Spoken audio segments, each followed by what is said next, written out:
FunSpot Atlanta has recently announced one of the most hyped new coasters coming in 2022, a brand new ground-up RMC hybrid. Now, when FunSpot announced that they were collaborating with RMC, a lot of people anticipated that they would be getting a single-rail Raptor model. Not only are these cheaper, but there's not really another coaster similar to this that you can find in the Atlanta area. Either that, or it would be the recently announced RMC family coaster model, for about the same reasons. However, FunSpot announced, surprisingly, a brand new, from-the-ground-up RMC hybrid, which is a really weird decision. Six Flags Over Georgia isn't even a half hour away, and that park has Twisted Cyclone, another RMC hybrid.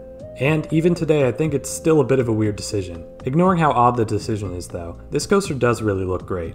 Of course, it is an RMC, and it's hard to go wrong with those, but it also has a lot of unique elements that we rarely see on these coasters. A dive loop, or Immelman depending on which way the train is going, and a Heartline roll are two of the standout inversions right now.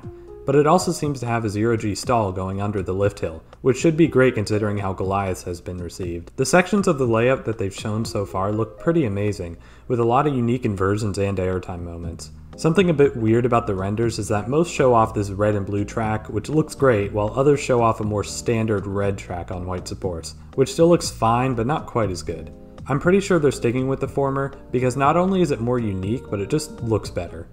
Also, I'll always prefer the white supports over the standard brown ones in RMCs, like they did with Twisted Cyclone. As a whole, this looks to be an incredibly unique and awesome RMC. It probably won't top anything like Steel Vengeance since it's half the height, but I suspect that it'll at least be in the top half of all RMC coasters. Which brings us to Iron Gwazi. This coaster has been continuously memed on for being essentially completed but still not opened. The original opening was obviously halted by the pandemic, but at this point, they could really open this ride at any second.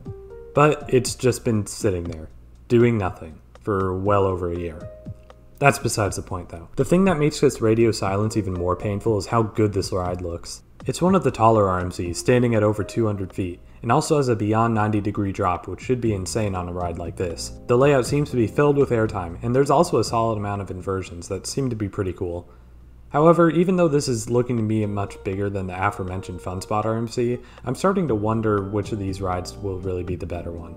Yes, the height of Iron Gwazi means that it's going to be faster than the FunSpot RMC, but speed never really seems to be the focus of an RMC coaster. Its primary focus is airtime, and I think both should be able to excel at this regardless of the height.